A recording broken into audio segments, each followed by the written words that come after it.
Hola, bienvenidos. En el siguiente video les hablaremos un poco acerca de la arquitectura barroca, un periodo de la historia con grandes manifestaciones artísticas. Soy Adriana Canchila y junto con mis compañeros Andrés Corpas, Abraham Herrera, Mari Rodríguez, estudiantes de arquitectura de la Corporación Universitaria del Caribe, CECAR, les invitamos a viajar en el tiempo y a conocer todo lo relacionado con la historia de la arquitectura barroca. Ven, vamos. El barroco fue un periodo de la historia de la arquitectura que vino justo después del Renacimiento y del Manireísmo.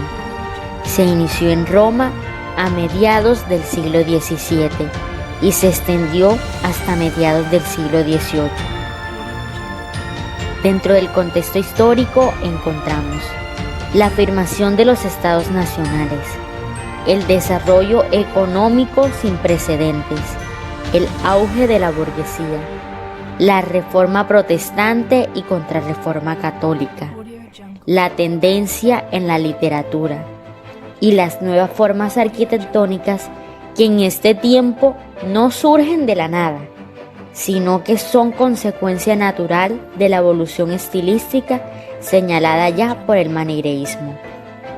El barroco, al igual que otros estilos formales que le precedieron, cuando mereció la atención de los historiadores, fue inicialmente etiquetado desde la postura despectiva de quienes simplemente lo aceptaron como un fenómeno histórico, sin saber valorar su peculiaridad expresividad, consecuencia de su denso contenido.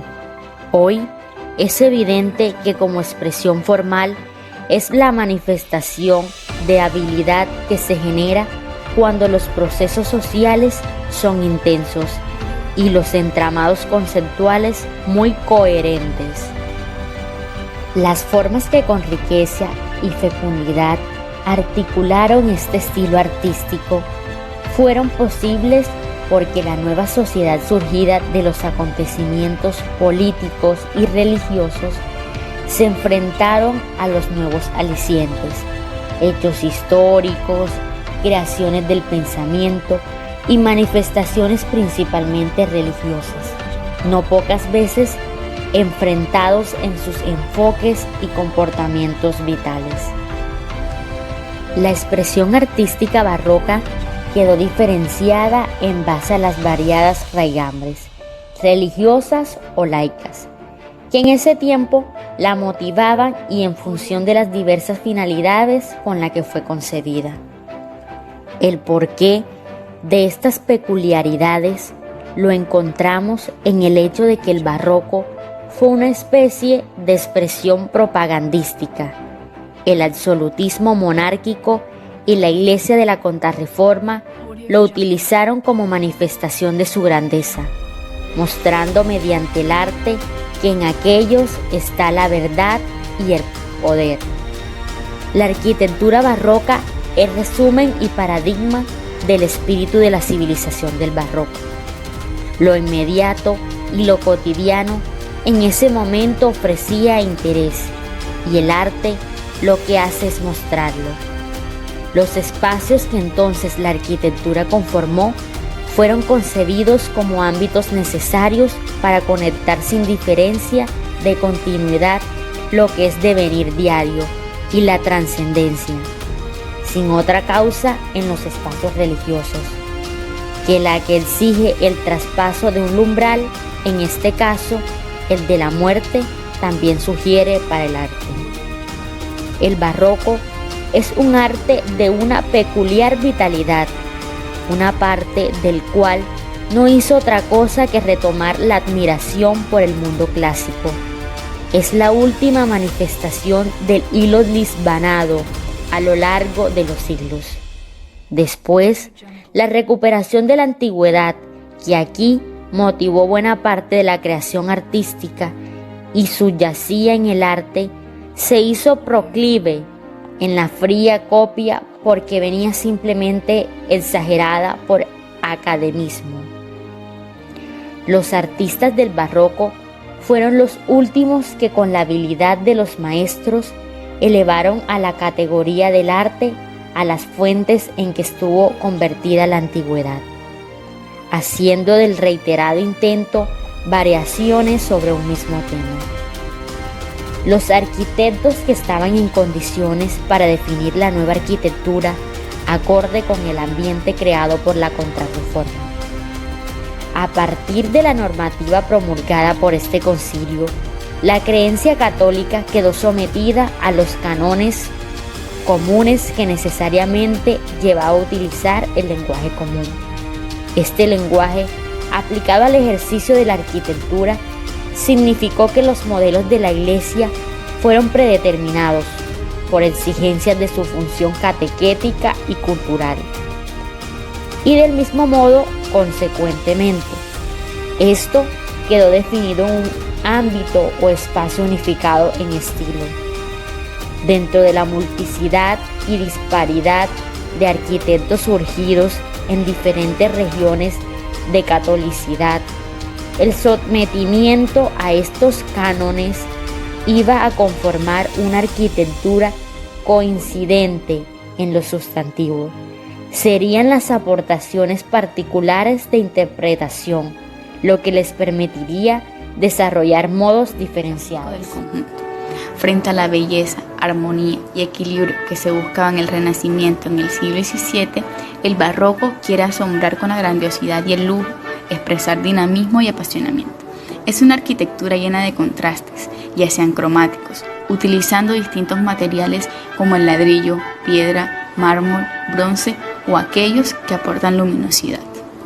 Su característica principal fue la utilización de composiciones basadas en puntos, curvas, elipses y espirales, así como figuras policéntricas complejas, compuestas de motivos que se interceptaban unos con otros. La arquitectura valió de la pintura, la escultura y los estucados para crear conjuntos artísticos teatrales y exuberantes que sirviesen para enalzar a los monarcas que las habían encargado. Otras de sus características fundamentales fueron el dinamismo, una sensación de movimiento, las curvas fuertes, la rica decoración y la complejidad general son todas características típicas del arte barroco y las superficies ricamente esculpidas. Los arquitectos barrocos moldearon libremente las superficies para lograr el clasicismo esculpido tridimensional. El empleo de formas clásicas transformadas. Se siguen utilizando muchos elementos clásicos, pero con un tratamiento diferente. Frontones quebrados, entablamientos quebrados, columnas clásicas pero no adosadas, con volumen pleno y columnas salomónicas. Los abovedamientos cupuliformes, la profusión de elementos decorativos, utilizando muchos los relieves que refuerzan el contraste ya citado de claro-oscuros. Dentro de esta decoración en relieve destacan los elementos botánicos y las placas rectangulares. La monumentalidad, implementando de fachadas a doble planta para resaltar la divinidad y la grandeza. También mantuvo la simetría de la arquitectura renacentista, las columnas torcidas, muchas veces solo decorativa y no de soporte como en la antigua Grecia y Roma. Abundan las líneas curvas más que las rectas, detalles de decoración altamente ornamentados, la sensación de movimiento en las formas, torres y cúpulas o domos, la abundancia de ventanas, los edificios estructurados en amplias naves, las ilusiones ópticas, la integración de la arquitectura y la pintura, y los interiores decorados con magníficos frescos en los cielos rasos y muros son otras de las características puntuales que podemos ver en el estilo barroco. El estípite, que es una pilastra en forma de tronco invertido de pirámide, que puede alcanzar una gran complejidad y tener funciones de soporte o decoración, fue muy característico de la arquitectura barroca española de los siglos XVII y XVIII. Un ejemplo de ello es la fachada del antiguo Hospicio de Madrid de Pedro Rivera. La columna salomónica. En las diversas artes de la columna salomónica torsa, entorchada, es una columna con fuste de la forma helicoidal que se utilizó fundamentalmente en Europa y en América en la arquitectura barroca, cuyo creador fue Bernini y la crea en el báquiro de la Basílica de San Pedro. Recibe su nombre por la creencia de la época en que así fueron las columnas del Templo de Salomón.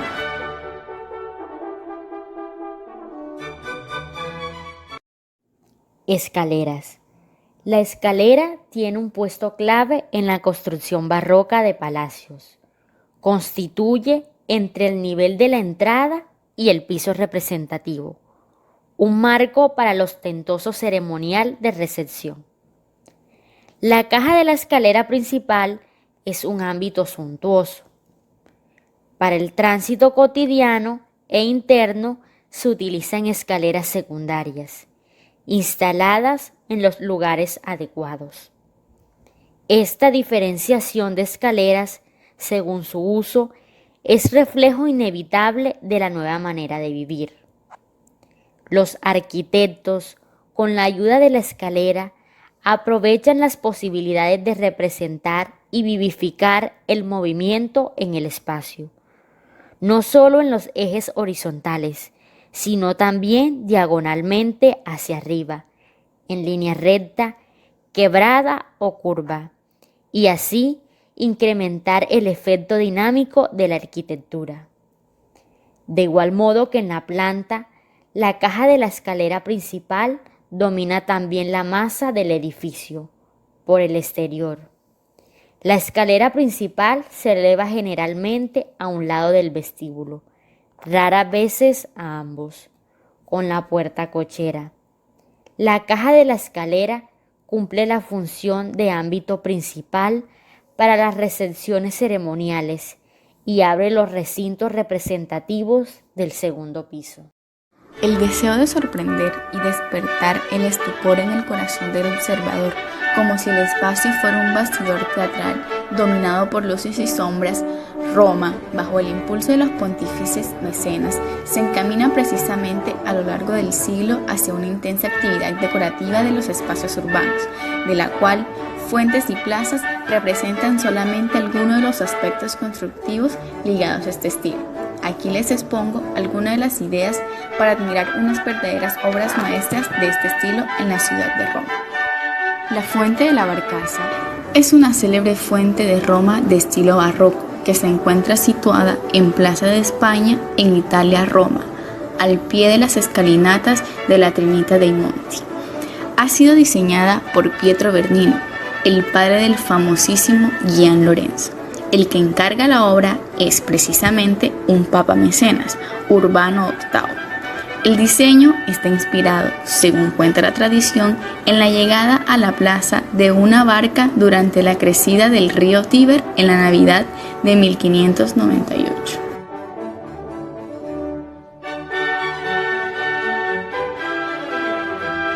Pietro Bernini tuvo que superar algunas dificultades técnicas en su construcción, debido a la baja presión con que corría el agua en esta zona, procedente del acueducto del Agua Vergín.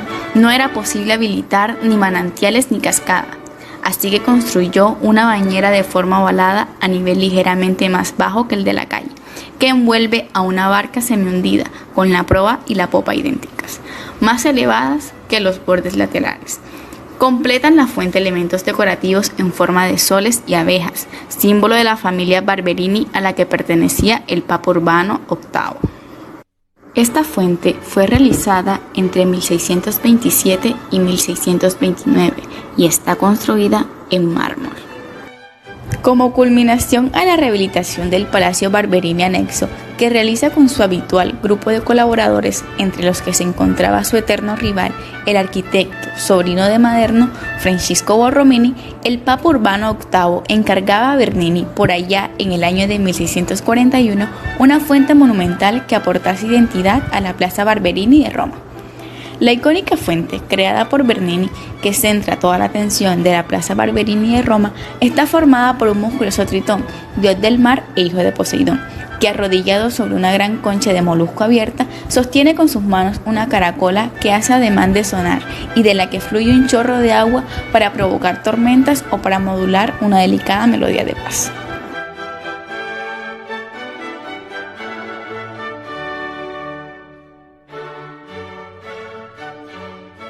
La base de la monumental escultura está formada por el cuerpo de 4 delfines que se presentan con la boca abierta, formando una especie de pedestal, entre los que aparecen representados diferentes símbolos del escudo del papado y la familia Barberini, como la corona, las llaves o las abejas, en alusión clara al promotor de la obra Maffeo Barberini, o sea, Urbano VIII. No obstante, el tamaño de los delfines es proporcional a la figura del tritón y el material utilizado es el mármol.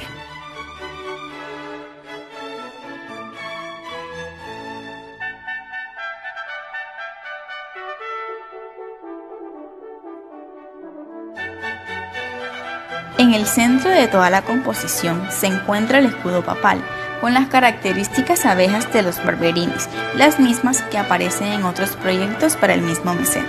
Estéticamente, Bernini recurre al modelado miguelangelesco en el tritón, al que añade un fuerte escorzo en el acto de soplar por una caracola de la que brota un chorro de agua. Un exquisito juego cinéstico que juega con el sonido del agua, de la simbólica concha soplada y que dota de movilidad a todo el conjunto. Ahorra un tanto aminorada al bajar el caudal de agua para una mejor conservación de la escultura. La Fontana di Trevi está ubicada en Italia, Roma. El diseño con el que la conocemos hoy en día data del siglo XVIII. En esta época se habían puesto de moda los concursos para rediseñar edificios, fuentes y plazas. El Papa Clemente XII organizó uno para la Fontana di Trevi y a pesar de no haber ganado, el responsable del proyecto fue Nicola Salvi, quien la proyectó aprovechando uno de los bocetos anteriores de Gian Lorenzo Bernini. Murió sin poder verla, pero le sucedió la tarea a Giuseppe Panini. La Fontana di Trevi fue inaugurada en 1761 tras 30 años de construcción.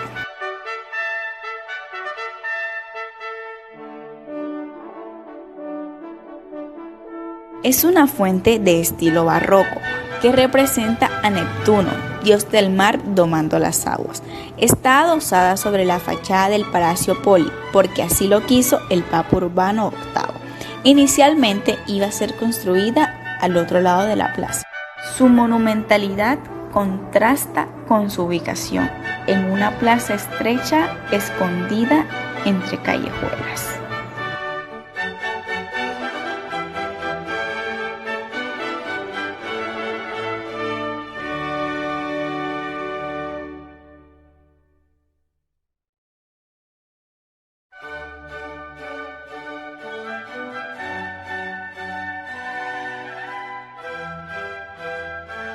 Los primeros desafíos fueron que era necesario integrar las esculturas a la fachada del Palacio de los Duques de Poli, además de resolver los inconvenientes con el desnivel del piso.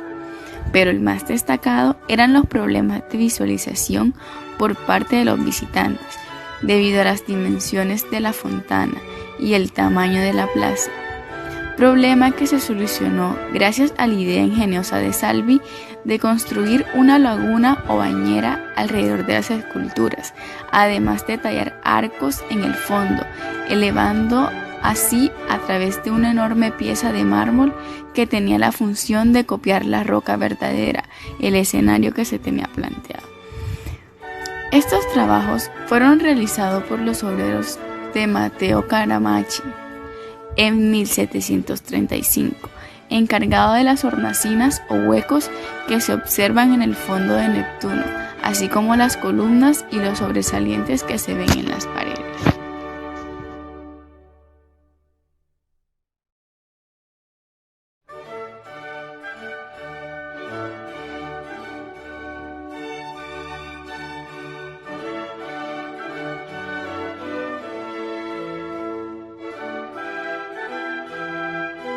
En el año de 1735 y 1736 se le fueron añadidos un escudo que representaba al Papa Clemente XII, donde los talladores del escudo fueron Giuseppe Bodi y Francesco Pinzellotti, y los ángeles que lo adornan estuvieron bajo la responsabilidad de Paolo Benaglia. En ese mismo año También se tallaron en el último piso del palacio las 4 figuras que representaban la riqueza en frutas del otoño y el césped de parques y jardines construidos por diversos escultores llamados Bernardo Ludovici y Francesco Queirolo, Bartolomeo Pincellotti, respectivamente, además de Alessandro Doria, encargado de las flores que lo adornan. Ya mencionado anteriormente, en 1742 y 1744, Giuseppe Bodi y Francesco Pincellotti estuvieron a cargo de tallar un acantilado que contuviera las imágenes de animales y plantas, además del carro de Neptuno y las serpientes que la integran. En ese mismo año se realiza un tallado con las inscripciones de Clemente XII en el plomo ubicado en la parte de abajo del escudo de ángeles. Sin embargo, Salvi, el arquitecto, muere y Giovanni Panini es el encargado de continuar las obras.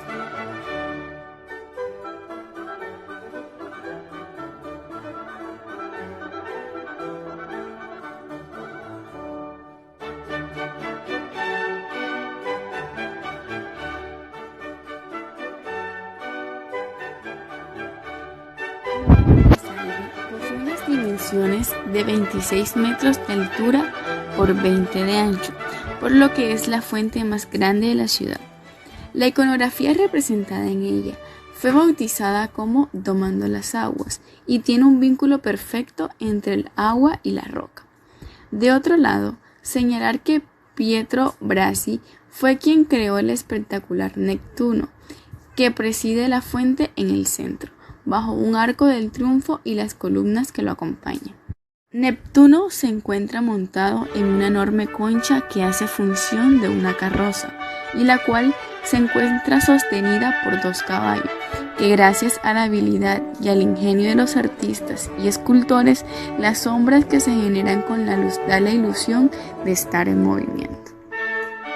Unos tritones sostienen a los caballos, donde uno se muestra dócil y el otro incontrolable, y a su vez uno de los tritones se ve soplando una caracola. En términos generales, la imagen en conjunto representa a Neptuno, o también conocido como Poseidón para los griegos, como dios que controlaba el mar y todos los estados que pueda tener. En cuanto a las esculturas femeninas del Fontana di Trevi, de acuerdo a los romanos, estas representaban que el agua que llegaba a la fuente era pura y podía beberse, además de darle a conocer a la gente del pueblo que por fin llegaba a la ciudad. Pero para lograr este hecho fue posible gracias al general Agripa y a la Virgen del Agua, por lo que fueron tallados al relieve, donde cuentan la historia de cómo se llegó a construir el acueducto. Entre los arquitectos más importantes de la arquitectura barroca tenemos a Gian Bernini, nacido en Nápoles en 1598. Desarrolló su carrera casi por completo en Roma, considerado además el Miguel Ángel del barroco gracias a que se destacó en todas las artes necesarias para el diseño. Poeta, pintor, arquitecto, urbanista y sobre todo escultor. Entre sus características se tiene tratamiento de las superficies arquitectónicas como esculturas, logrando una perfecta relación entre ambas. Preferencia por las plantas centralizadas, especialmente la elipse. Uso del orden gigante. Alternancia de frontones curvos y rectos en los vanos. Utilización de elementos oblíquos. Fusión del espacio natural y el espacio urbano, convirtiendo las fuentes en un elemento de ordenación urbana. Es un arquitecto clásico dentro del barroco, pues utilizó los elementos de la arquitectura clásica respetando las proporciones de los órdenes y las reglas generales de la composición. Su barroquismo se basa en el efecto de movimiento y en el ilusionismo espacial. Francesco Borromini, quien se trasladó a Milán para estudiar y perfeccionarse, sobrepasa a todos los arquitectos italianos por su invención decorativa. Si Bernini utilizó siempre los elementos de la arquitectura clásica, respetando las proporciones y las reglas generales de la composición, Borromini va a romper con todas las reglas, a inventar nuevos elementos y a concebir la arquitectura casi en términos de escultura, haciendo ondular los entablamentos y cornisas, inventando formas nuevas para los capiteles y utilizando bóvedas que parecen nervadas y arcos mistilíneos. Consigue en el muro efectos pictóricos al dirigirse la luz a superficies curvadas y quebradas. Menosprecia de modo flagrante la tradición clásica y realiza construcciones extravagantes, complejas. Persigue además la máxima concentración espacial, evita masas, afila los perfiles y los expone a una luz radiante. Invierte con frecuencia la función de la perspectiva, sirviéndose de ella para reducir el espacio en lugar de ampliarlo. Rechaza los tipos constructivos, los modos habituales de distribuir el espacio. Para él, la construcción es el producto de un impulso que va desde la planta a último detalle ornamental.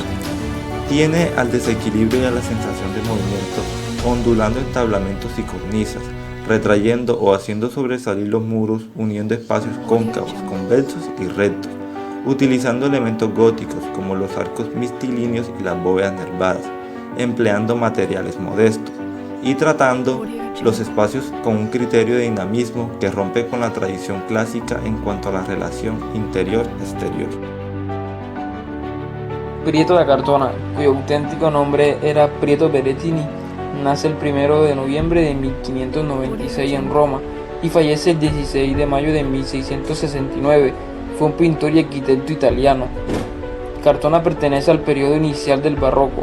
Fue conocido fundamentalmente por su trabajo en el terreno de los frescos decorativos y de la pintura,